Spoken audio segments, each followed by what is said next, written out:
Good evening, everybody. Welcome back to 22 Panels, where our goal is to explore, examine, and elevate the medium of comics. My guest tonight is the founder, CEO, probably a dozen other titles of the Midwest's largest comics publisher, Iron Circus, C. Spike Trotman. Am I allowed to ask what the C is, or is it just like Charlie, the like I'm gonna? Chaplin. Oh, okay, Yeah, Charlie Spike Trotman. the C stands for Charlie, like Chaplin. But no one really Okay. calls me that. Just Spike is fine. Yeah, yeah, yeah. That's kind of cool. Charlie, Thank not you. Charles. So Charlie No, no, Spike Trotman. that's me. That's kind of a cool name. I like it. Thank you. I mean, we have a tendency to name our animals in the house after artists and food. So we have Giuseppe Avocado, and we have Edgar Gala Apple, and we have barbecue baked potato chip Zdarsky, Oh, um, wow. and we have Artemisia Freya Honey and Walter Odin Meatball. Yeah, But my but last Charlie dog. Spike seems like it could fit into a pet name. So if I wind up sending you a picture of a cat and saying this is Charlie Spike, I don't know what's your favorite food. Linguini. I don't. Linguini, okay. Yeah, but yeah, my last dog was named Lucinda after the Tom Waits song. So we we Okay. tend we tend to favor musicians over So so here. so you're a Tom Waits fan? Oh my God. I am the quintessential bullshit asshole Gen X mopey dude who sounds 40 years older than he actually is music fan. I'm into Tom Waits. I'm into Nick Okay. Cave. I'm into all that. So I got married in Mhm. Johnsburg, Illinois. Oh yeah? Yeah. I don't know. Is that his like birthplace? No, but Oh. it's his wife's birthplace, and he has a song called "She Grew Up Outside" or called Johnsburg, Illinois, that Mm. involves the line "She grew up outside McHenry in Oh, okay. Johnsburg, Illinois." Oh, that's pretty cool. It's one of his handful of like actual love songs. Yeah. Yeah, my one of my favorite songs of his is one of his handful of love songs. I hope I don't fall in love with you. Because Yes. that's like kind of the through line. I know we're here to talk about comics, but I just Yeah, we'll get there. We talk about everything on this show. yeah, one of my through lines is just these mopey dudes who sing these love songs who in my opinion the love songs just they feel a little bit more honest than kind of the Because they more don't sing as many of them. yeah, because they don't sing as many of them. And the way they characterize love, and when I say they, I mean both Tom Waits and Nick Cave, uh, Right. instead of it just being like, oh, I'm not trying to like yuck anybody's yum here, but a lot of love songs to me seem very kind of surface level. But Yeah. when Nick or Tom kind of sing about love, the way they talk about it is like, oh, fuck. Oh, no. Yeah, one of my favorite baseball writers was at a Nick Cave concert last night. They wrote about it in his newsletter this morning. Apparently, Nick is tearing it up Oh, yeah. on stage right now, That's but I good to think he's about to hear. go out to the West Coast. I don't know if he's hidden Chicago or not. Yeah, And if he, Nick Cave has a song called "The Ship Song," and yes, it describes being in love with somebody. And one of my favorite lines in it is "Come loose your dogs upon me," and yeah, it's just like yeah, it's like it's like being vulnerable. It's sort of like surrendering yourself to another yep. person, which can be an extremely dangerous thing if done. Well, I mean, it's always an Yeah. extremely dangerous thing, but it Mm. can it sometimes also doesn't work out. Oh yeah, vulnerability is dangerous. Like love can be dangerous, and I'm talking in the most sort of general terms, but also I'm Yeah. talking in sort of your vulnerability is not rewarded or protected. You can be punched in the face after sort of Right. surrendering yourself to another person. And a lot of love songs are like tra la la dancing in the moonlight, but Nick I mean, and that's fun too, Tom, but that yeah. Oh that yeah, that's yeah. generally after I mean, that's either before you've allowed yourself to be vulnerable or Mhm. after your vulnerability has been rewarded by their vulnerability and the Yeah. bonds of like now we fight for each other. Yeah, it's you and me against the world is a great way to sort of like Right. have a relationship. And Right. but Nick and Tom just like the way they sort of approach love is like this thing that must be handled with care and can be pretty dangerous is something I really like. Yeah. Yes, yes, yes. They're brilliant songwriters. I love them. I love them. I do. I do. Actually, not the first song played because obviously you've got the our wedding song was "We Danced to Dream a Little Dream." Oh. I forget what she danced with her dad to. My mom and I danced to "What a Wonderful World." My daughter and I danced to um, "Time Warp" from Rocky, right? I like that tone shift. My son got to dance with both my wife and I to White and Nerdy.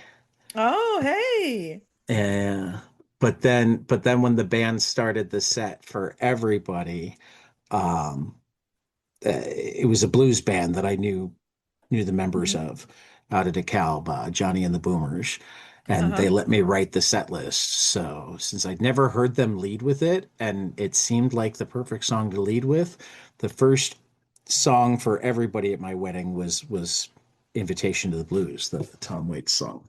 Oh, that's so cool. So it And sounds like and you had a nice wedding. we did. We did the whole thing cheap. Oh, hey, I But can but we appreciate spent that. all of the money, like almost all the money was on good food and a band. Yeah. Um, My ironically, husband the go ahead. Oh, yeah, my husband and I can absolutely vibe with you on being cheapskates for weddings Yeah, because we did borderline like if there's like the sort of the I don't know how to put it, the scale of weddings and like a one wedding is you do it within 12 hours of the proposal down at the courthouse and on the right. far end it's like a destination wedding on a Cayman island where you like you get the general like Right. gist.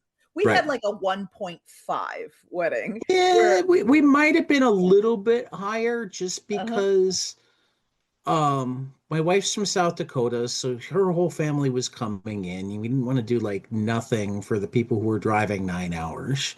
Hmm. Um, and I was still working in senior care at the time, so I had lots of families of people living and dead who like wanted to celebrate with me. Right on, yeah. Uh, Yeah. so I mean, we had a guest list of almost 200. Oh, Um, wow. that probably at least 100, showed up. Oh, that's pretty cool. Um, so we were like a little under 5 grand, I think, all in, Mhm. but like 3,000 of it was on the food. The correct decision. And that was even though we got it at like the friend rate because I knew the guy who owned the deli. Mhm. Yeah, for us, what we did is we went to the all right, so there in Chicago, there is a building called the Chicago Cultural Center, and in Oh, I there know the there Chicago. is I love the Chicago Cultural Center. oh great. It's the Hall of the Army of the Republic. It has these beautiful Okay. stained glass windows. Yeah, If yeah. you pay $50, I believe it was when we got married. If you paid like $50, you could get married in there by a judge. And it's like there's Cool. no setup, there's nothing fancy. All I right. remember it very perfectly. It's like I Yeah. had like maybe 5 or 6 people come to my wedding because I am like ceremony is like anathema to me. I don't like all that stuff. And fortunately, Matt's also the same kind of guy. We basically Right. told everyone like don't bring us anything, don't do anything. Just if you want to come, come.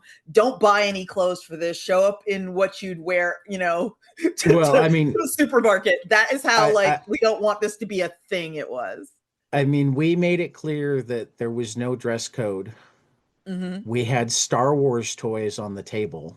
Oh, that's nice. So like half the pictures we got from the disposable cameras were like one of the last eras of remember the disposable cameras on the tables being a thing The little yellow boxes, before everybody had their own camera in iPhone their or pocket. Oh, it's whatever, right? nice. Yeah. Um Like half the pictures we got were various Star Wars toys set up in cool stuff. We loved it. For that matter, my life size Chewbacca stand up was borrowed back from my mother to guard the present table.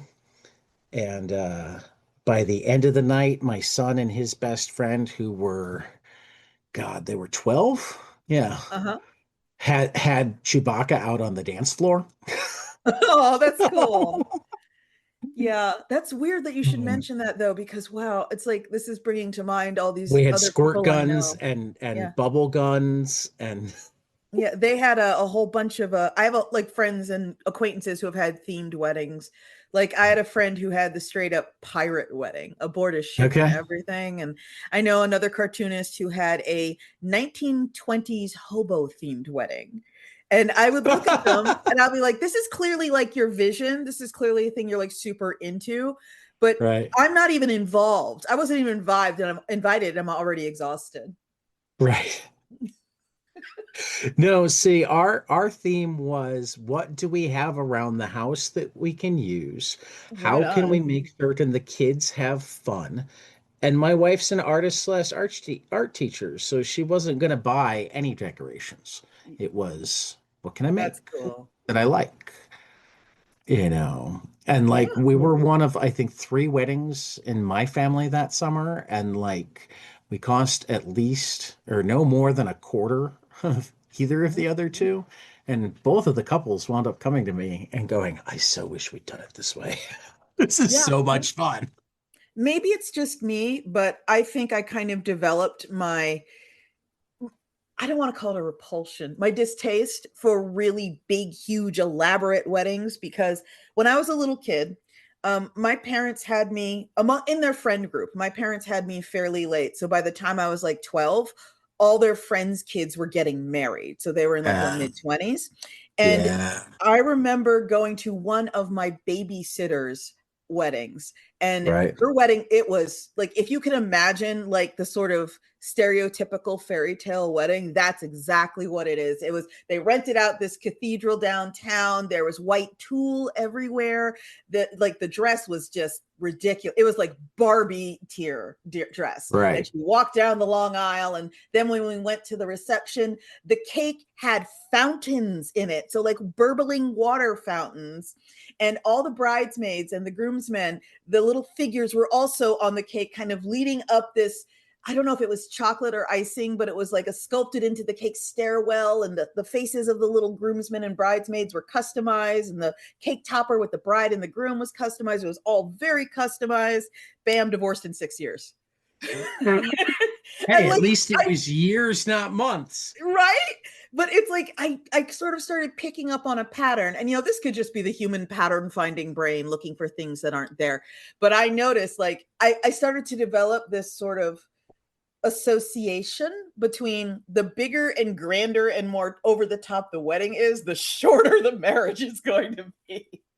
So if they had a big blowout where they were inviting people from other countries and there had to be like 500 people there and it was formal Right, dress only and they had a wedding band, not a DJ, a wedding right. band, and it's like Well, I'm we like had a okay, wedding band too, but it's because we knew them. yeah, that doesn't count. And I think we paid them $500 and got $700 worth of gifts from them. Hey, there you go. But yeah, I just like But okay, but I we wonder how. also made a bucket Mhm. and Kelly made a sign that said, please contribute to the band because they wouldn't let us pay them nearly enough. That's cool. So Johnny was telling me afterwards that they raised like 3 grand of Wow, the that's wedding. great. And it's like, yeah, no, I can believe it because we took home a lot more than that. Yeah, that was another. That's a thing people like often said to me when I told them how I was going to get married or how I did get married. They're like, Right. "Whoa, you didn't have like a wedding registry, like an opportunity for all those cool gifts and stuff?" And I'm like, I I like gifts as much as the next person. Everybody likes gifts, but if what I would have to do in exchange for those gifts is plan an actual wedding, I will happily Exactly. not have those gifts because that's how Well, much I don't want to plan a wedding. And like I said, we knew that we had to plan something, but rather than like letting it be a thing, we're like, let's take it as an excuse to throw the party that we'd love to throw Mm, if we could, because this yeah, might be the only chance that we ever can. yeah, that's how I hear a lot of people who go through with the big elaborate weddings, like sort of count it. They're like, we're never going to have a party with 500 people ever again, where I Right. get three costume changes and a live band. That's why I want Right. the wedding. Right. But then I think like it's really, really that much more important to make it about you. Yeah, And as it turned out, everybody had a great time, but like we had good. that moment early on where it's like, yeah, fuck them all. If they Hmm. hate it, they hate it. It's not their wedding. Yeah, yeah, There's not going to be a clear theme. There's going to be Star Wars toys and there's going to be purple streamers. And yeah. And I always told myself, you know what? If I am like looking back in like 10, 15, however many years, and I think to myself, oh gosh, I so regret not having my big wedding. I can always just have one on my exactly, anniversary. Like what do they exactly. call them? Vow renewals are a thing. You Yep, could just do they that. are. But I've They never are. had that urge. So I clearly made the right No, choice. no. And our big thing was what we don't want to. I mean, because again, we thought about small, and the biggest reason we couldn't go small is she's got a decent sized family, and they were nine Right. hours away, and we weren't going out to them. Uh-huh. We were not getting married in South Dakota. Yeah. Sorry to any of my family that might be listening out there. They Yeah. probably aren't. So, but Apologies to South Dakota for sure. I mean, not really. Oh, I mean, yeah. let's be real here. It's the land of Christy Nome. Yeah, I'm going to be real, like with a lot of states, I have associations, whether they're stereotypes or their lived experience. With South Dakota, drawing a complete blank. I would not know how to regard a person from South Dakota. I would not know how to describe South Dakota.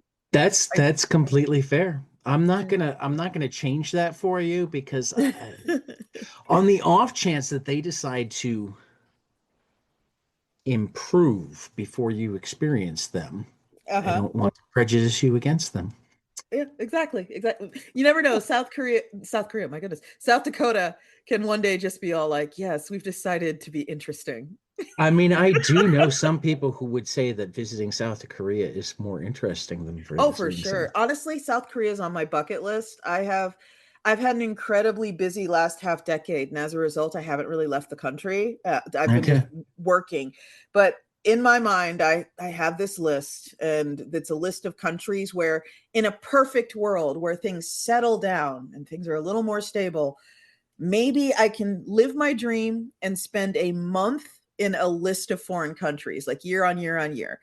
And it's But like, first you want a Canadian passport so that but I was thinking like year in, not year, excuse me, month in Paris, obviously, month in London, month in Tokyo, and month in Seoul.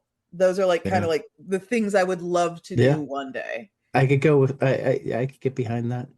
I think I Yeah. want to spend some time in Costa Rica and Australia too. Yeah, I wouldn't mind checking out Australia too. And maybe maybe Puerto Rico. Yeah. Yeah. And Italy, there's a million Yeah. places to see in Italy. I Yeah, would yeah. love to go to the Capuchin tombs, for example. I mean I'd love to go there. I'm weird, I have some parts where I want to go see history. So Hmm. like sure, I also would like to go to Machu Picchu or Oh, yeah. whatever. Um, but That'd be also like I know where all the good comic shops in the world are supposed to be Really? and where most of the good music stores are supposed to be. Oh, that would be an incredible So world like tour. when I go places like those are my wife is scoping out the museums. I'm looking for the baseball parks, the comic shops, and the movie stores or the Yeah. music stores. Yeah. The last time I had time to like really travel, I was just going to London like every other year for a while. And that has I got to have be one of not my, oh, it's I've amazing. never even had a passport. Oh, wow. Wow. Only Wow. foreign country I've been into is Canada, and it was when you didn't need one. So pre 9/11. Right, Yeah. Yeah. right. I've been to London a few times and it is so much fun. And it's like, I know Americans can be prone to sort of a little bit of Anglophilia. And I do try to like kind of examine how, well, are you sure you really like it here? Or are you just being like Well, that person? here's what I know is that Mhm. they value their mashed potatoes and shepherd's pie. Yeah, So yeah. that's something in their favor. Hmm. Um, 2000 AD is fantastic comics, Yeah, a lot of great and creators from the UK. and and I mean, do we really need to say anything about their music scene? I mean, it's the Yeah, land of the honestly, Beatles and the Kinks and and I Oasis and Blur and And the I have Clash. to say, like going to the UK, I have that experience that I think is probably really similar to when people from the UK come to the US, which is like you walk around and you blend into the background a lot, but then when you open your mouth and you talk to people, they understand you are here from far away. And I Right. swear to you, they treat you differently. They absolutely treat Of you course they do. differently. Because I know when I'm like That's when you tell doing them that you're Canadian. it's like that when you're doing your thing and like someone comes and goes, hello. And you're like, oh, hello to you too. Like, Now, oh, now, here's a person from another country. Cool. And I've been that person now. And I know yeah, for a fact I've gotten special treatment in the UK because I just talked to someone and they're getting ready yeah. to tell me, no, I'm sorry, the park is closed. No, I'm sorry, you'll have to come back tomorrow or whatever. And they just And stop it's and they like, go, oh, you I'll might see. not be able to come back tomorrow. So let me, Exactly, exactly. So they're like, "I'll see what I can do." And I'm like, "Thank yeah, you." My yeah, big dumb yeah, stupid American accent. It works. It opens yeah. doors. What I do love is I have now developed relationships just because of this podcast with people on at least three continents. Oh, that's cool. So there's a decent chance that if I traveled lots of these places, that I would have a tour guide and Oh, possibly even a place to stay. yeah. That Yeah. makes traveling way easier. I have a couple of acquaintances who did that sort of like nerd dream thing and straight up moved to Japan. And Okay. every time I say something on Blue Sky or in a chat or whatever, talking about I'd love to spend a month in Japan, they're like, oh, if you did, oh, like let me know when you get here because I want to show you all the cool stuff. So I'm Yeah. that's like high on the bucket list, a thing I want to do. Yeah, no, and I mean, again, Japanese pop music is legit, even if I don't Oh, understand what they're saying. Um, oh, can we talk about my favorite Japanese pop act? sure. Okay, everybody who's listening to this podcast, this is me. I'm grabbing you by the lapels. I'm turning you to face me. I need you to go to YouTube and I need you to look up a band called Atarashi Gakko, which basically just Spell means it. Atarashi Gakko. Let's see. Atarashi Gakko. Okay. Atarashii,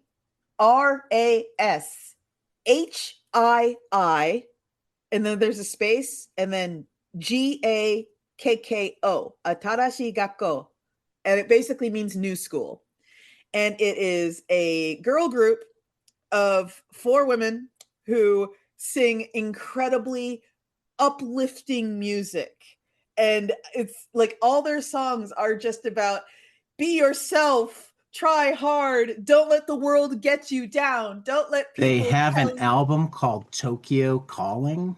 I'm on Tokyo board Calling already. is one of my favorite songs by them as well. So Yeah. just if you ever Free want to Your sing, Mind. They have a Spanish version of Free Your Mind. they're amazing. They're fucking incredible, and I love them so much. Pineapple Kryptonite. And I'm my just at favorite their website right now. my favorite songs by them are Tokyo Calling. That's the one that really got me into them, Tokyo Calling. And a new one called One Heart, which sounds like a tent revival song. It's nuts. It's so good. Well, we'll definitely be listening to some of this later. Um, because yeah, Yeah, they're so much fun. I walked right into it. Yeah. They're So amazing and I yeah, love them. their music scene is surprisingly legit, specifically because I don't. It's always harder for me to get into music that's sung in different languages. Yeah. Yeah. Um, because the voice becomes just an instrument to me, Hmm. and that's okay. But but it doesn't always work well for me. I totally get it. And honestly, like translating music, it's like, all right, Japanese. I've been trying to teach myself Japanese for like the last 2.5 years at this point. It's rough. Learning Japanese is rough. It's one of the hardest languages you can learn. And trying to learn from music is a massive mistake. Don't recommend it. Extremely difficult because music, especially, is where, slang and wordplay and Right. onomatopoeia and Right. similes thrive. So you are Right. asking for a bad time if you're trying to teach yourself a language via its pop music. But Atarashi Gakko is like, it's been part of my self-imposed curricula for a while now because I really enjoy kind of like going to Genius and looking up the lyrics both in actual, Japanese, and then there's Romanji where it's just phonetic, and then the Yeah. actual English translation and comparing them, because there's a lot of artistry when it comes to translating lyrics, because if you translate direct meaning, it can be very clunky. And there are sites that do, here's intent and here's direct translation, and feel free to combine the two so you get an actual sense what's going on. And it's great. It's like the gymnastics, the linguistic gymnastics you do. It's good for your brain. It's good for teaching yourself. So here is what I need to know, just because as a comic person, I feel like you should. Mhm. Do you have learn Japanese with manga? I do not have learned Japanese with manga. No, Okay.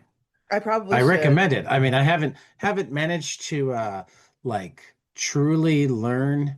Japanese with it yet, but Ken Nimura did the art, and I love Ken, so I bought the book anyway. That the support artists, excellence. Oh He's my god. he's one Sorry. of my Japanese guys. Yeah, I just had a moment here, everyone. I'm sorry. While we were talking about manga, and I was about to ask, can I recommend a manga I've been an Please. absolute fiend for? And I Sure. was going to like look for I was looking it up, and I just found the trailer for the Netflix series. So it's going to become an Uh-oh. anime. And I know, I'm like, I'm so excited because I hope they don't tone it down. Okay. So there is a Which manga, one? everyone. It is called The Summer Hikaru Died. Okay. And it is a manga about like a little Japanese town where these two guys, they're like high schoolish age, they are besties and they've been friends forever. But then one of them notices Hikaru, his friend, is like not the same. It's just he's acting weird, and the way he sort of like talks about it to himself. His name is Yoshiki. Yoshiki is like, he's just, that's not Hikaru. Like, I've known Hikaru my entire life. That's not him. And it turns out what has happened is at one point Hikaru went into the mountains, slipped, fell off the mountain trail, died. And the moment his soul left his body, a spirit in the mountain basically claimed his body like a puppet and just got up in it and put it on like a jacket and walked out of the mountain with it. And no one has noticed this is not Hikaru except Yoshiki. And it becomes, Alrighty.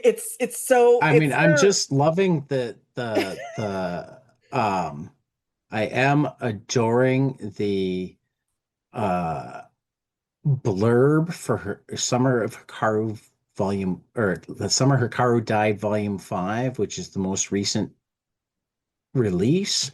It Mhm. says Hikaru's unexpected violent encounter with the mysterious hamster toting Tanaka only worsens his already weakened condition. That's just a great first sentence. Yeah, and it sounds so absurd, like just But I don't in know. isolation I like don't know if that. I like a I don't know if I like a hamster toting villain. I've been rereading Squirrel Girl lately. I If you're I gonna carry rodents around with you, you're supposed to be adorable and teach us about mental health while defeating bad guys without actually having fights, but rather figuring out what their needs are. See, I don't know about defeating bad guys without actually having fights, because when I work these days, I have Twitch on a lot and I've been watching Marvel Rivals, and there's definitely Like a lot of people enjoy playing Squirrel Girl, so she's clearly very effective at kicking ass. Well, I mean, she does kick butt and eat nuts. Yeah. But yeah, everyone, the summer Hikaru died. Really good. And I should note one of my favorite things about it. Okay, first of all, don't try to like use it to teach yourself Japanese. It's a bad idea. Just read the translation. Yeah, read the translation because the characters in it, they are not speaking proper Japanese. They have basically hick accents. Okay. If you're and that can be very difficult to kind of parse if you're Right, learning right. textbook Japanese. But also one of my favorite things about it is okay, if you're Japanese, more likely than not, you spell your name with kanji. Japanese is a language where a lot of kanji can be pronounced in different ways and stuff. So there's a bit of artistry that goes along with, your name, like what kanjis you use to spell your name. It matters. But when Yoshiki realizes his friend Hikaru is no longer his friend Hikaru, he starts referring to Hikaru in the text not as the kanji for Hikaru, but the actual hiragana, which is kind of like the phonetic, Okay. the phonetic language for Hikaru. And I love that. I love that. And it's one of those things Yeah. that's kind of like impossible to sort of translate. And the people who do translate it, they do their best. But Right. it's this sort of acknowledgement that's Hikaru, but that's not Hikaru. That is a different Hikaru. And I love that. I That's so cool. actually literally today sent out a message to a couple of people I know who do translations, one from English to Brazilian and one, well, English to Portuguese, and one from French to English to try to get them both on to talk about translating comics because Oh, that's translations can cool. be such a, Yeah. I mean, the two things that I always think of when I'm reminding myself that translation is not a like basic thing. Hmm. Are first, like my favorite book is The Little Prince, but only the original Catherine Woods translation. All of the newer, supposedly updated translations take all of the whimsy out of it. They just suck the life out of Yeah. it. Yeah. It drives me up the wall. It's an absolute it's a skill, definitely, because like Right. again, I have a lot of friends who work for import houses, like publishers that basically all of their stock and trade is licensed manga that they bring over, they translate and they publish in the US. And they have this multi-step process because you translate what is being said and you're like, this is literally what's being said, but like it doesn't you got to actually go in Doesn't and feel right. you have to massage it so it sounds like a thing a person would actually say in English. And there are a lot of crutch phrases that are used, and if you read enough manga, you start to notice them. Things like, oh, it can't be helped. Like Right. there are things, and the way it's sort of like, I mean, if you translate Japanese people like meeting they'll say, like, if you direct translate it, they're saying things like first time, and the person replies first time back to them if they're meeting. And like, if you just stick that on a page in English and send it out the door, that's not going to work. So you No. need that multi-step process. And that is absolutely like, what in my youth I was all like, I don't get why translators get Eisner Awards or whatever, or there are Right. translator specific awards. Now I absolutely do, because there's Well, absolutely skill to it. the other example that I love to use is when Amanda Gorman's first book of poems was going to be translated into Dutch. She got Mhm. very, very excited because the translator was announced as a young Dutch poet. Mhm. She felt like it was in good hands. Um, and then there was a hoopla about the fact that the young Dutch poet wasn't black, and she had to go defend him and go like, there aren't a lot of black Dutch people, and this person is a poet. Mhm. Yeah, they're qualified, yeah. And in this particular case, I Mhm. feel like poet trumps black. Yeah, for sure. But I understand where people are coming from on some Oh, level, and but she did too, yeah, but like yeah, I totally get it, though. I get both sides of that argument, which is a thing I'm seeing right, more and more now that I'm older. Right. I mean, I felt bad for her because she's this 22-year-old girl that is getting all Mhm. of this attention and getting translated in all these languages, and suddenly finds herself in the middle of this. Look, I get what you're doing, and I love what you're doing because it's a very good thing to do, but Mhm. Yeah, awkward. but Yeah. God, we have an interesting world sometimes. We do. Sometimes a little too interesting. I mean, by and large, I love the interesting world, Mm, but yes, there are times I would like to see some uninteresting years yeah. in my grandchildren's life. Yeah, one of the things that I think about a lot is I saw a post on Blue Sky like months and months ago that is sure am tired of living in interesting times. Yep, that one's been going around Yeah. various places for Yeah. at least 10 Yeah. years now. Oh God, tell me about it. Just ugh. I mean, What and for that matter, part of how we got back to where we are is that the Biden administration, don't get me wrong, I love a lot of things they did, and I hate a Mhm. lot of the things they did. Yeah. But the thing that actually frustrates me the most is they put such a premium on making things uninteresting by trying to go back to the status quo. They didn't Yeah. actually fix any of the things that let us get where we'd been. See, the thing is, my irritability. I mean, it goes all the way back to like Reagan and stuff, but like Yes. to this day, it's like I'm kind of sitting Yes. there in the corner with my arms crossed, pouting with a scowl on my face because I remember when the Democratic Party came together as an actual force and pulled the plug on Bernie Sanders. And obviously, I don't own a crystal ball. None of us do. But I constantly think about what if that hadn't happened?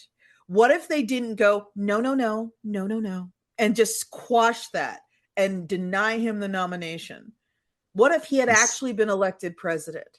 What if that kind of mindset had been in the White House for 4 years? Would we still be where we are? Because I'm not convinced. Like, there's no point in arguing this. There's no point because no. it's how long is a piece of string? That's where we are I when we're mean, talking I about this. hadn't So thought of it quite that way, yeah, particularly because I don't think Sanders would have won. you really don't. I don't.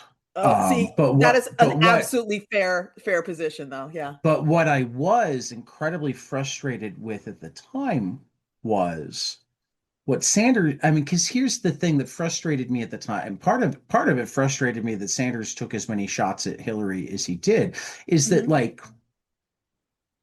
they're not that different, Oh yeah. except that she tends to keep her rhetoric to what she thinks she can actually deliver. Ah. And he tends to lay out a vision. So, what I wish had happened is that he had given her, his popularity had given her the license, possibly to even put him on the ticket with her, but Yeah. most importantly, to go ahead and start speaking of her vision and don't worry about being told that, oh, you're a liar because you didn't deliver on every one of your campaign promises that weren't really promises, they were your vision. Yeah. It's like the number of various rules that Democrats have to, or at least choose to follow, that don't apply to Republicans is massive. But one of the biggest ones is nobody expects Republicans to deliver on their campaign statements. No. No. And that's the thing that's like incredibly frustrating about paying attention to politics because they've been doing this for minimum last 50, 60 years. They do this bullshit where they just kind of like clog up legislature and courts I with mean, bullshit, I mean, unenforceable, right. unconstitutional air quotes law that is just literal distraction and Well, and appeasement. the And beginning of the end was government is the problem. yeah, yeah, absolutely. And it's like so they Reagan like Reagan created a new reward structure where they could mhm, sabotage government And that meant that they were right because they said government was the problem. So they could fuck things up and Mhm. fundraise on things being bad. Yeah, and it's like the epitome of this is what's happened to the U.S. Postal Service. Because as a Uh-huh. person who runs a lot of Kickstarters Uh-huh. and uses the postal service, whatever, it's like the the move is so transparent, and it's like absolutely crazy making to watch it be done and work, and actually hear the talking points that come out of it be parroted by people, because it's like Yeah. they will defund something, the defunded system will function imperfectly, and then they'll point at the defunded system and say, see how bad it is. And Right. it's like, well, yeah, of course you defunded Right. it, that's why it's bad. Right. And it's like they do this to schools, they do this to the US Postal Mm-hmm. Service, they do it to the transportation department, they do it Mm-hmm. everywhere. And Mm-hmm. it's like, what, I can't be the only person who sees this. It's You're so not. obvious. It's so You're obvious. not. It I just see drives it a me nuts. lot. I Yeah. scream at the moon. Yeah, and it's I crazy. write to It's my actually, congressman. yeah, it's actually crazy making. It's actually crazy making. And it kind of like it makes me feel the same way, if I could, like, wild segue. It makes me feel the same way I felt when NFTs were really big thing online, where I was just sitting here and I'm all like, I feel like the only sane person for miles. I feel like Let I'm me the explain something about just crypto in general. yeah. It solves exactly one problem. Uh-huh. Solves one problem, and it solves this problem really well, but we shouldn't actually be happy about it. Uh-huh. It makes it easier to launder money. Oh, absolutely, 100%. That's basically its entire purpose. Not basically, that is its Yeah. entire purpose. Like North Korea loves crypto, criminals love crypto. Once it was made to launder money, people figured out that it was also good Mhm. as like a pump and dump stock. Oh, absolutely. Yeah. Yeah. Yeah. So laundering money and scamming people, those are the two purposes of crypto. Yeah. And the thing that got me so hard about, like, when crypto was like first getting its big rise, is this whole, they're pushing this whole narrative about, oh, the dollar is going to crash, and fiat currency worldwide is going to crash, not just the dollar, all of it's going to crash and it'll become worthless, and hyperinflation is coming, hyperinflation coming. That was their favorite thing. Hyperinflation is Yeah, coming. but So, if that your happens, are paper money's people no gonna good. Your paper money's no good. really gonna Better accept give it all to crypto? me. And it's Right, like, like, do you right. not like, again, am I the only person seeing this? Your paper money is worthless, no good, garbage. You're going to be burning it to warm your house in 6 months. Dot I dot mean, dot. Better give it right, all to me. right. Really? Yeah, and then you won't even have it to burn to warm your house. Yeah. Um, Oh, oh. I'm going to take it a step further, Spike, because how many people do you know that are shifting their stuff to gold? Not a lot, honestly. Well, then I'm glad. But Yeah. there are plenty of people out there right now that are like, oh, I gotta have some gold, and it's like, It's wacky. It's you wacky. understand that gold doesn't actually have any inherent value. No, it has the value assigned to it by humans. And, like, Right. don't It get me has the wrong, same it's value that money useful. has assigned to it. Like, gold is Yes, it's totally useful. It does all kinds of useful things in chemistry and technology and space travel. Like, satellites need gold, circuit boards need gold. Gold has uses, but it doesn't tarnish. Isn't that neat? But at the same time, like, the fact that, and okay, don't stereotype, Spike, don't stereotype.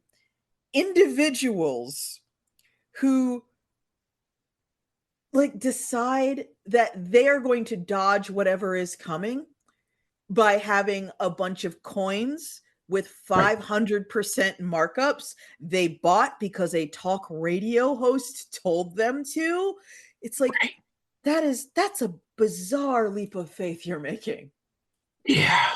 Because if shit gets so bad that the dollar becomes worthless, you're Yeah. like, whether or not you have gold in a safe deposit box in your It's study not gonna somewhere, matter. yeah, you're gonna have way bigger problems. It's kind of like I how mean, one of the I would things that always I've been I would always go tell ahead. people, like, if there's a nuclear war, I'm good with being gone with the blast wave, because I'm not convinced I want to survive whatever Yeah. comes after all those bombs going off. Yeah. Yeah, yeah. But also, I mean, like we're about to start a read through of have you ever read Greg Rucka and Michael Lark's Lazarus? I have not. What's that?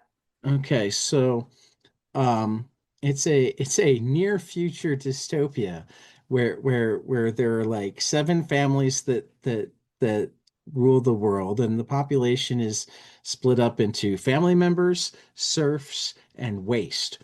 So like you'll have a page that starts like Los Angeles, population, uh family 2, temporary, serfs 312, waste 372,000. Oh, wow. And essentially it's like this world that's gotten to the point where like the families get to do whatever the fuck they want, and the people that allow them to do that, whether it's doing the science to help them live forever or growing their food or whatnot, are given certain privileges that are so much better than having to just scrounge for food and having no rights, that like Hmm. they will do it, but like the vast majority of the world gets to scrounge for food and has no rights. Yep. Yeah. And it's I've like, not. if I've we never head to read that that. direction, like the money you've saved will be meaningless. Yeah. Yeah. 100%. Like, and like this kind of like segues. This ties in a little bit with a sort of a pet peeve of mine as well. And I would like to preface this. I absolutely understand the impulse that inspires this behavior, but I still consider this behavior wholly irrational. Um, there are a lot of folks out there who are like, air quotes preppers, and they kind of Hmm. have this same approach to the world. Like since the beginning of time, people have been like, the world is definitely ending in my lifetime. And a lot of preppers kind of have that attitude, and their answer to it is to go into the woods and build a cabin and sit in the cabin and say to themselves, I am self sufficient. I don't need help Or from a bunker. anybody. If, yeah, or a bunker, or if the city downtown blows up, I will be fine because I have my bunker or my cabin in the woods.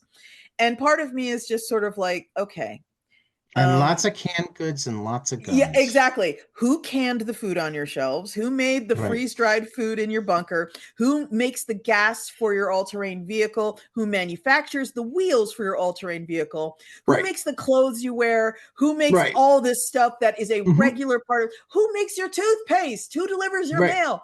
You are Right. part of a system, So, whether you so like it or not. You are you're not actually self reminded. sufficient. Have you seen Kingsman? I have not. Okay, so it was based on a Mark Miller comic. Um, Hmm. but like its basic premise is that like Sam Jackson's evil mastermind character is very worried about over global population. So like he sets it up so all of the elites can go to his like secure locations, and then he gives everybody free cell phones, but they're programmed with a thing that like when he sets it off, everybody goes crazy and kills each other. Ah, um okay.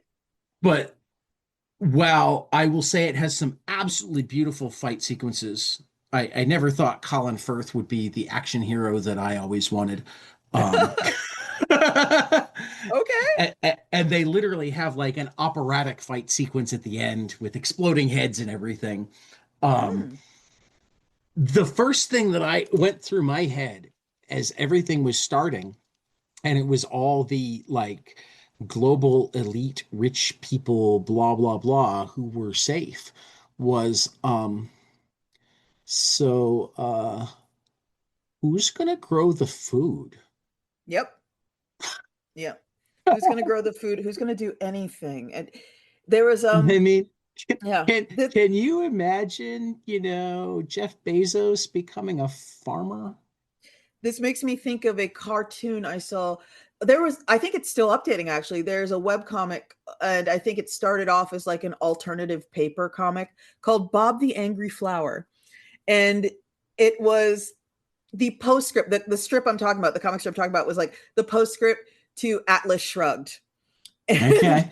and you have, so Bob the Angry Flower is standing there with all the elites who have the great ideas in society, and whatever Gat's Gulch or whatever it is, and he's all like, we've finally done it. We've separated ourselves off from the rest of the society that doesn't deserve us. And now we are here in a society of our equals, the true masterminds of human civilization. And, all the masterminds, all the geniuses or whatever, they're all, woo, yay. And then Bob goes, all right, wow, founding a whole new super society sure has, built my Right. appetite up. What's for lunch? And they all I stop and they're have it looking. up in front of me. Yeah, Yeah, you're looking at, yeah, they're I looking am. around. It's like, Wait what a do you minute. mean? Nobody remembered to bring an inexhaustible labor force of robots? What's the Exactly. plan now, genius? We're all going to have to till the soil. Exactly. And that's kind 5 of like, months later, this sucks. yeah, and they're all just laboring in the farm.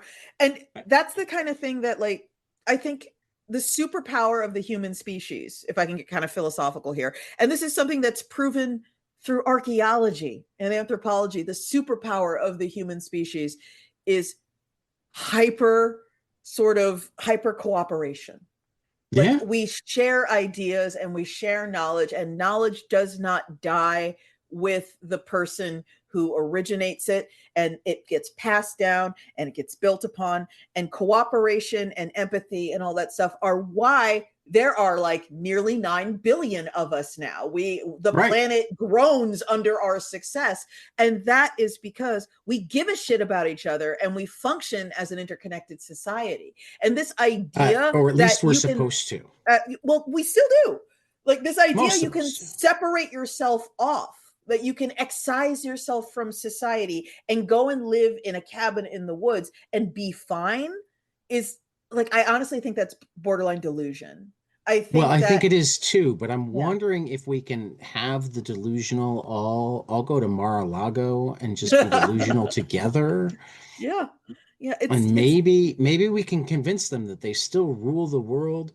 We need the yeah. artists to like set up their TV feeds Yeah. to so that they think that everything is working the way they want it to, Yeah. We while didn't we get go where back we, to having a real world. we didn't get to where we are. And I'm talking about that in sort of like the human species level. We didn't get to where we are by like not cooperating and not sharing and not No. helping. Because you know what? You know who doesn't cooperate and doesn't share and doesn't help? All these other species that are literally, and I don't say this with pride, I say this as a simple matter of fact, these other species that are still on Earth by our leave, because we now Right. have power to fully eliminate them. Do you want to see what an individualistic ape looks like? It's called an orangutan, and it's critically endangered. Right. Yeah. But yeah, it's just like, So, that's yeah, I have feelings. I'm so full of I feelings. love it. I mean, seriously, Spike, we got to get you involved in at least one of the book clubs. And Oh, B, you're gonna have to come back just oh, because sure. here we are an hour in and we haven't really talked comics yet. So Oh, we should talk comics. Let's talk comics. Let's talk comics. first, Iron Circus has a Kickstarter going on. So let's at least plug that before Right we on. forget. Yes, I have a Kickstarter going right now for a creative duo I have worked with multiple times in the past called Owlin. So, like the word owl plus IN at the end. And that's Joseph Bergen III and Lynn Weissel. Their first book that they put out with Iron Circus was something we put out back when marijuana was being legalized across the country. It was called How Do You Smoke a Weed? And it's a great sort of like beginner's guide to that, like, the different strains and stuff, the different delivery vectors, that sort of thing, the anatomy of the plant. And it's really educational. And Mhm. on top of that, right now we are kickstarting their second book with Iron Circus, which is really throwing people for a loop. I think mostly because of the title. It is called That Sexy Bear. And it is An environmentalist comedy comic. environmentalist comedy comic. It's basically an examination of our modern hellscape through the lens of what was clearly a joke Lynn and JB had with each other for a while, which is sort of, if you imagine the Yogi and Boo Boo kind of Hanna-Barbera cartoons where they lived in a park and they stole picnic baskets and stuff. This is sort of along those lines, but instead of Yogi and Boo Boo, it's these two lady bears, Ginger and Yaya. And Ginger and Yaya, it's like they live in this park, but they aren't really bears anymore, to the point where they've completely forgotten how to be bears. All they do is steal from the tourists that show up and overpopulate the park and leave their garbage everywhere. And so their cave is full of old computers and Funko Pops and gamer fridges, and their lives are not great, but there's kind of no other way to be. People take photos of them and stick those photos online and make thousands of dollars off of those photos. And Ginger and Yaya have no idea how to stop it or what it's even going on. And they're completely Well, sort of, oh, I am looking at the fantastic ginger beer ad yeah, that yeah, when out in nature, just act natural. All new hard alcohol ginger beer has the yeah, bite of a wild bear. yeah, Please drink a lot responsibly. Located at every convenience store ever. Must be 21 to purchase in most places. Check with your local law enforcement agency in your neck of the woods and not responsible for your behavior. exactly. And So yeah, that's and the type of Ginger is, human we have. yeah, Ginger is not being compensated for any of this, but every once in a while, like a black SUV will show up and take a bunch of photos with her and go off and make thousands of dollars off of them. And that's, Okay.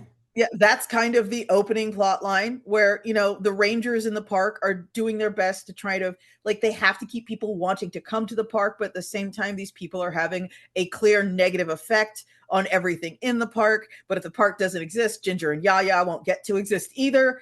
And it's honestly, it's so wacky, it's so strange. And it's called That Sexy Bear because, Ginger and Yaya are cute, and because of that they're exploited. They're exploited by the internet. They're exploited by influencers. They're exploited by marketing. And they don't benefit from their fame or their notoriety in any way. And I'm making it sound like this massive downer, but it's honestly a No, no, bizarre. I mean, Yeah. you're making it sound very funny, even though it also sounds oh, too real. But that's Yeah. what good comedy is. Yeah. I And think it's a really funny, I really fun think Al book. Franken used to call it joking on the square. Oh, that's an interesting term. Never heard That that that was before. his term when he was on Air America. Oh, He's okay. like, I'm joking, but not really because it's true, but I'm trying to make it Yeah. funny. We got to come up with a word for that. And that is That Sexy Bear by Alan. And I would love it if we could get it to fund. I don't Yeah, know when this we is we airing. are a little more than halfway there. We are about 51% funded with Yep, about 17 days left to go 17 in the days to go. $30 campaign. Sorry, $30, 30-day campaign. 30 days. And you can grab yourself I a mean, if it was a 20. $30 campaign and we were Yeah. only halfway there, then Oh I would dear. write you a check right now, Spike. Exactly. But the book, I I should mean, note, you've there's got more than $30 from me already, I think. yeah, What but is there the physical level? Oh no, you've only got $20 from me. Uh, but that's the thing. The book, if you want to buy a hard copy of the book, it's $20. But when it comes out in stores later next year, it's going to be 25. So if you Right. buy it now, you'll save Yeah, $5 and you'll help fund the it's a book. good thing. Yes, it's very good. 280 pages. Yes, it's huge. So, I mean, like Yeah. I do math. That Hmm. is less than 10 cents a page. And worth it. And so worth Right. it. Right. And if I you mean, would like to get more than just a copy of the book, you can get a $10 ebook, so half price ebook. You can yeah, get yeah. $20 for the hard copy. And we've got a whole bunch of like add-ons Or and if you special want levels. all sorts of other stuff, you can pay $60 to get your That Sexy Bear and How Do You Smoke Weed, along Mhm. with the Nixie of Mill Pond, The Sleep of Reason, Smut Peddler 2014 edition, Smut Peddler Presents My Monster Girlfriend, and Smut Peddler Presents Silver. Yeah. Those are all the books Owlin has ever been in for Iron Oh, Circus. So you can get the massive Owlin collection, both in ebook format and hardcover yep. format. $60 for the PDFs and 120 for the physical editions. Exactly. And yeah, we are But that hoping, also gets you the PDFs. Thank you yes. for doing that. Every once in a while, somebody does a thing where the PDFs are like separate, and I'm like, I want the physical book, but I know there's like a 75% chance that I'm going to read it digitally. Yeah. So if you make me pick between the two, you're going to Mhm. get less of my money. Yeah, exactly. Exactly. So We honestly, if here's a secret, when we sell people the hard copy and the PDF, it's just easier. It's like Yeah, there are fewer distinctions we have to make during fulfillment. Just everybody gets everything. Don't worry about it. It's just the easier way to do things. I agree with that too. Which is again why I don't understand when you have the Kickstarters where they don't. Yeah, yeah. It just yeah. So It just doesn't make sense to me. yeah. So Sometimes I everybody, wind up paying for both anyway because I'm a sucker that way. oh, we appreciate it. Like, I absolutely appreciate everyone who backs an Iron Circus Kickstarter. One of the things I always love reminding people of is I was a Kickstarter early adopter. I ran my Yep. first Kickstarter back the year the site actually launched. A lot of people Yep. don't remember. Kickstarter used to be invite only. Oh, You that had I to did get not know. an invite to use Kickstarter. And I was one of those people that got onboarded during the invite phase. And furthermore, when I was onboarded, there was no comics section at Kickstarter. Oh, I had to literally write the founders and be all like, hey, you guys know that basically this is perfectly made for cartoonists and comics, because comics are at the heart of it. They're pretty cheap entertainment to produce, especially compared to film and television. They're way cheap. right, So right. if you had a comic section, that would be, really helpful for people who love comics to go to that section. And comics, thanks to, very unique American history, comics in North America, there is no stigma attached to self-publishing. Whereas for a very long time in prose, they called it vanity press. There was stigma attached to Well, and self-publishing. and sometimes it's still well, I think Mhm. because sometimes I'll still happily call it vanity press, but I think even in prose, there's a difference between uh, vanity press and self-publishing. Vanity press Mhm. is when like you decide that you want your book to exist regardless. Vanity press is what like Melania Trump uses, Eric Mhm. Trump uses. Mhm. I don't even like my grandmother self-published 4 memoirs, and I don't view them as vanity press, even though she paid for it out of pocket because she also sold out of every print run, Yeah, yeah. But yeah, mostly at the local grocery store.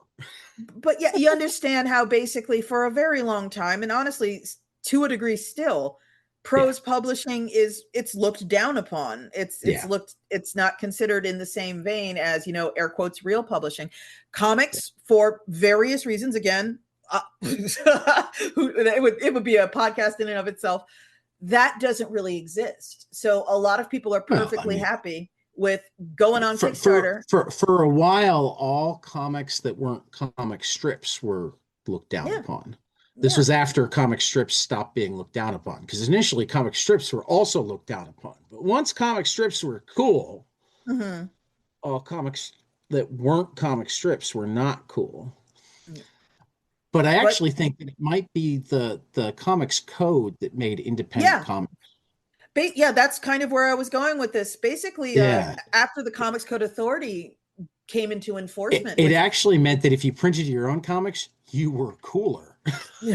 well, I mean, think about the sort of like mid-century or the 60s ish kind of resurgence of Hmm. comics, where it was people who were printing them themselves and selling them on Hmm. the street corner. It was like literally that, because your comic, simply because of the nature of the industry and the Comics Code Authority, for people, I don't know anyone who listens to this, if anyone who listens to this podcast will not know this, but the Comics Code Authority made it so that newsstands would refuse to carry any Yep. comic that did not get approval, that did not have the little stamp on it. And We so, did actually have Mark Prott on to discuss his play Innocence of the Seduction about Wortham mhm, and Bill Gaines. So, yeah, yes, we yeah, have hit this hard. yeah. And so you understand that, like, there was zero access unless you were going Right? through one of these large publishers that were Hmm. beholden to like Hays Code tier morality policing and content policing. And so if you wanted to make anything even slightly unusual, you just, there was no option for you unless you wanted to print it yourself. And so You know, comics one of has the been, working in that for Big, decades. big, big turning points. That's also been talked on this because it's a friend of mine that was Hmm. involved in that. And why you are currently the Hmm. largest Midwest publisher. I Yeah. am not certain that you're the largest Midwest publisher ever. Oh, what's bigger? Tell me about it. Kitchen Sink was in Milwaukee. Oh, was it? See, oh, Dennis wow. Kitchen really kind of revolutionized the underground comics because he was the one that was an artist and had like some business sense. And True, he true. went, "Oh, I bet you these sell in head shops." Oh, absolutely. So he put together the whole list of head shops. So he Hmm. knew that any comic he made, he was going to sell X number of copies of because every one of his head shops would take at least 10. Mm. Yeah, and that's kind of was the origin. That was like the first air Mhm. quotes, not quite, but really comic shops. Like head Right. shops were counterculture. They were against the Hmm. man. And so the Hmm. idea of, hey man, here's my weird comic that I made. And it's about how And cops suck and girls just are because I'm cute. You know? geeky, I Yeah. now need to put together a I need to put you and Dennis on a podcast together. Oh, that would see, I actually met him years and years ago. I think I submitted something to Kitchen Sink Yeah. Yeah, yeah. ages and Dennis has ages ago. become like a legit friend. So like That's so good to hear. somewhat regularly is like the sweetest man in comics. But your stories are pretty similar in different generations. Oh, wow. You know, That's the interesting. artist Yeah. that was like good at managing to make books Hmm. happen. So you kind of Hmm. fell into the publishing role.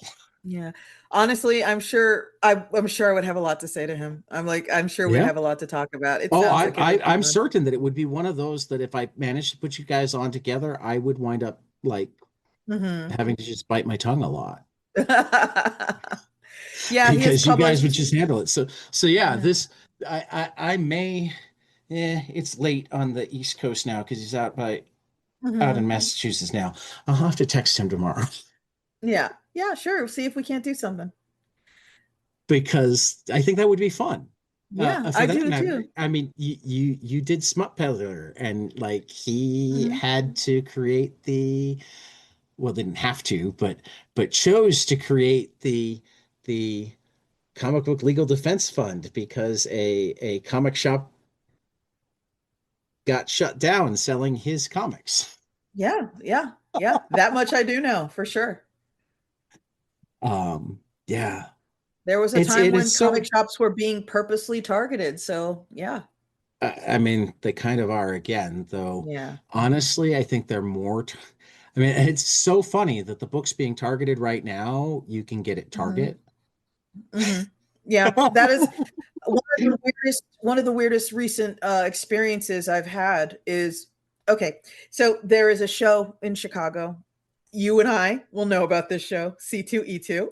Yep, The reason I was down there in the first place was twofold. One, I was on a panel, and secondly, a I was fantastic panel. oh, thank you. I was there to have a meeting with Walmart. I got an email from Walmart, and Walmart was like, "Hey, we're going to be in town and we'd love to talk to you about adding your books to the Walmart storefront." I'm like, And you're "That's like, so strange." have So, you okay. looked at my books? Yeah. Honestly, though, one of the things I take great pride in with Iron Circus is we got a little something for You do. everybody. You do. And when I went and talked to Walmart, I brought like a lot of our I call them sort of like maybe 10 to 16, 8 to 14 kind of age range Right. books. And they were like, Oh, this is exact. the folklore books would definitely Yeah, be. the folklore books. We also have a few series that are all ages. And by that I Mhm. mean like middle schooler probably be interested in. We have books like that. Right. And they were really happy to see them because what they basically told me is that they had distribution deals with DC Comics and Marvel Comics and those really large publishers. But at the end of the day, most people in Walmart who are doing the buying are heads of household, and a lot of them are women. And a lot of Hmm. women are not going to buy their son or daughter the Killing Joke. Maybe, Right. Right. maybe Oh, absolutely. There's a no, reason why Raina Telgemeier is the top selling cartoonist in the world right now. Absolutely. It's like when I hear people, and this is no offense to people who love their monthly periodicals, I'm play on player. If that is your thing, more power to you. But I when mean, I do them people, all. So yeah, I am that person, and I love Raina Telgemeier. yeah. But when you sit there and you refer to Marvel and DC comics, not Marvel and DC IP, I'm talking specifically the comics as the mainstream. Like, so sorry to be the one to tell you, Dave Pilkey is the mainstream. The Dogman Yeah. guy is the mainstream. Yeah. And you'd know that if you'd seen the sales charts I see every year. Yeah. That man. Speaking of which, I will totally recommend, and I think it's going to be my favorite book club that we have that so far I haven't gotten anybody to show up for other than me and the psychologist. Mhm. Even though everybody I pitch it to is like, yes, please put me on the list.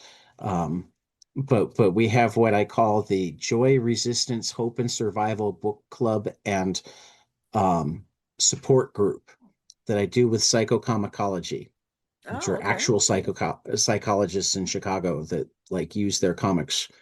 And we pick it, our first title was Ray Van Lieshout's Song of a Blackbird, which I cannot recommend enough.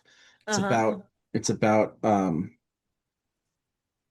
artists in the Dutch resistance in World War II, Okay. but also kind of a family story because um it's being figured out by a granddaughter of one of the survivors who's digging into family history, Okay.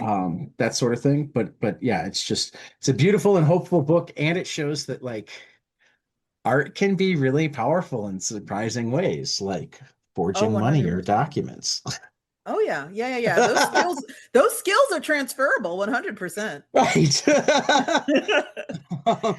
But yeah, that's kind of where Iron Circus honestly came from. Like, I think a lot of people who start publishers, they have that kind of get out of the way, I'll just do it myself kind of attitude.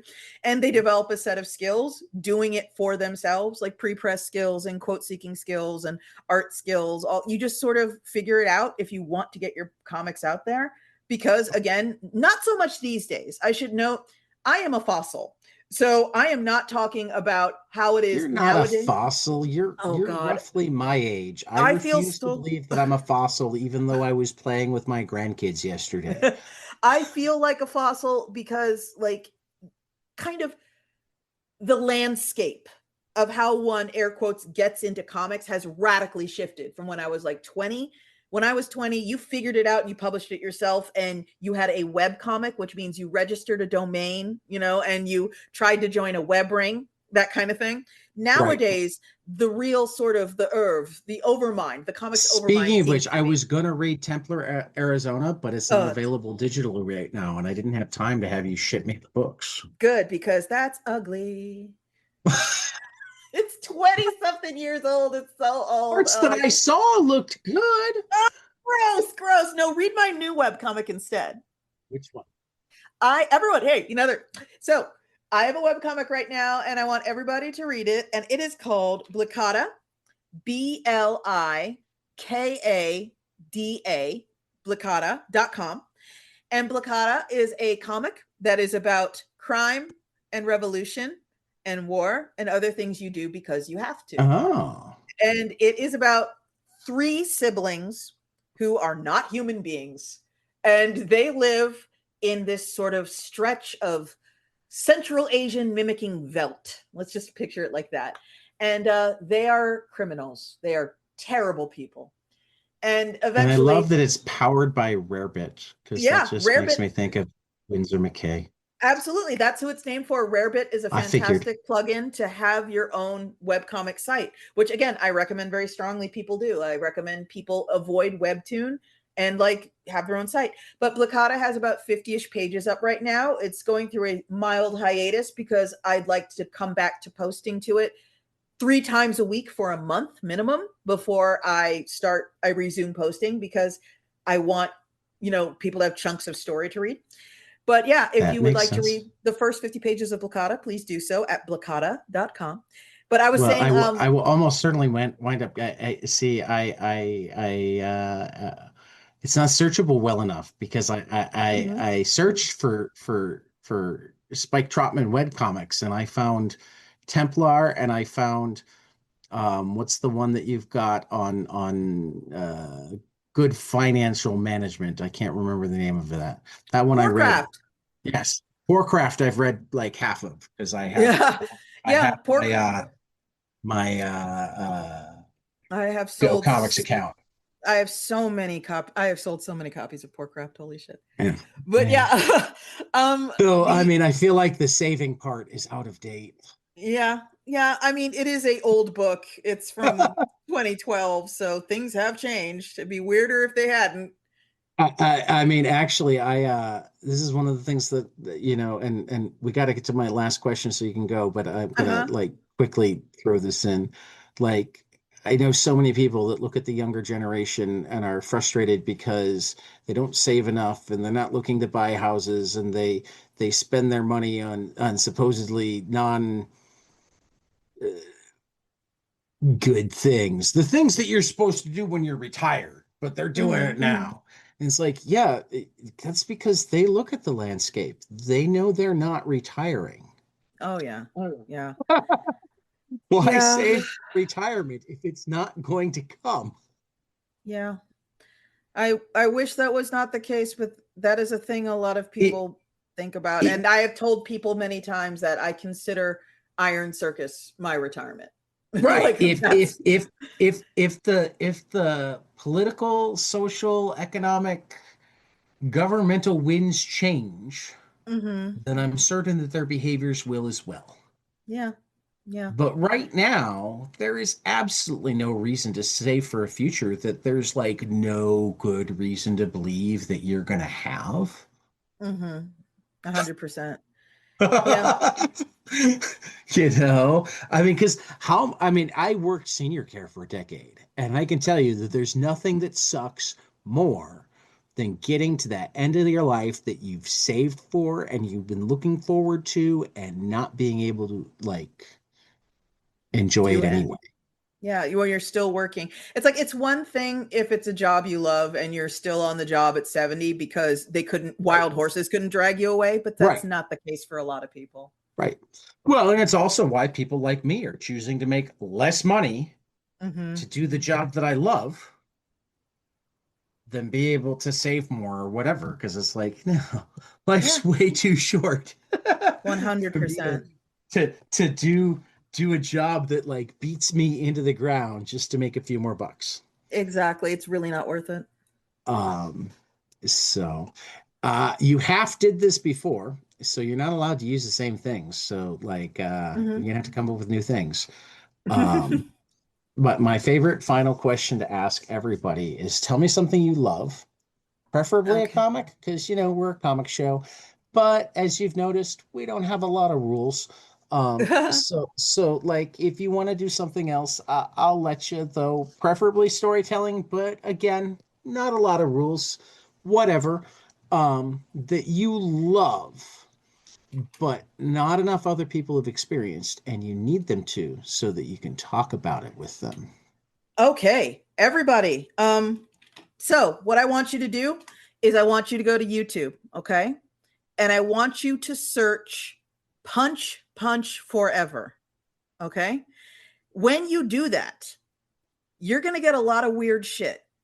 Because in my opinion, Punch Punch Forever is being suppressed by the YouTube algorithm. So you're going to have to really look for it. Maybe try searching Punch Punch Forever episode 1 or episode 2. Episode 1 will not come up. I don't know why it doesn't, which is It is why it is it uh, there's a music and animation show English dub. oh, there's a okay, it's like even trying to explain it is crazy. Okay, so there is a animator who's been sort of active for a long time on YouTube. He used to go by Speedo Sausage. He now goes by Speedoru. So the word speed with an ORU on the end. Speedoru. Okay. And Speedoru makes Punch Punch Forever, which people my age who were into anime when they were teenagers, it's going to be incredibly nostalgic. Not thematically, but because of its presentation. It's presented with the conceit that this is a bootleg tape you bought at a convention. And the plot of Punch Punch Forever is that demons have taken over Earth, but if you can defeat all the demons in a one-on-one martial arts contest, you can take Earth back from the demons. And a little prepubescent girl named Gogo has decided she is going to be the one to do this, and she has trained her whole life for it. So look for Spidoru on YouTube and look for Punch Punch Forever Pilot.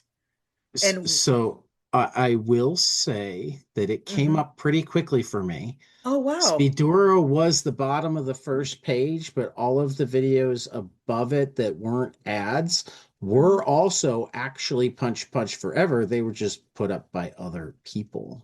Oh, okay. So my theory, my theory is still Your valid. theory at least didn't work on my algorithm. Maybe your Oh, algorithm gives you other yeah. shit.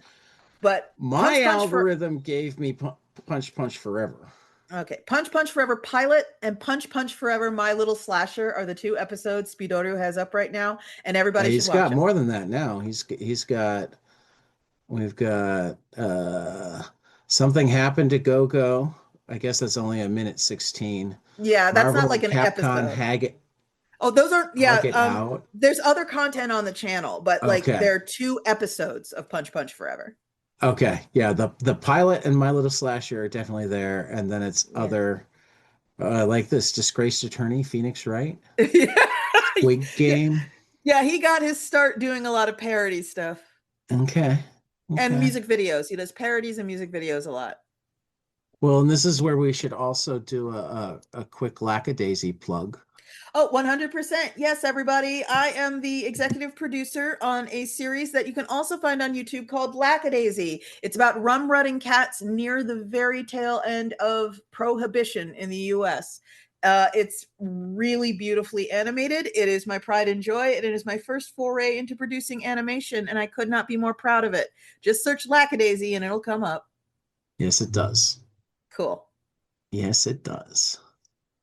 And that's another channel that I'm well, actually, I now have 22 panels subscribed to it, and I'm pretty certain I'm subscribed to it on my own. Awesome. Um, Well, I had fun so tonight. yeah, I did too. Like I said, you will have to come back. You're local, Oh, so sure. we'll come up Sure. with I'd love to talk to excuses Dennis. to That'd be crazy. that I feel like I need to set up like Okay. the two generations of the outlaw comic publishers. Oh, that makes me sound so cool.